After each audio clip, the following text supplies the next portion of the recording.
Some of y'all shouldn't be allowed to own a cat. Let me tell you this real slow. You're out here giving them cardboard boxes and calling it enrichment.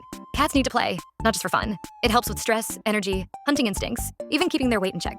Seriously, a tired cat is a happy cat. And a happy cat doesn't break things around the house. Let me put you on to something if you don't have enough time to play with them. The Magic Motion Ball. It moves on its own. Rolls, spins, dodges furniture like it's training for the Olympics. No app, no setup. Just hit the button and watch it go. It even changes direction when it hits something, like it's got a little brain in there. Your cat? Immediately activated. Full zoomies.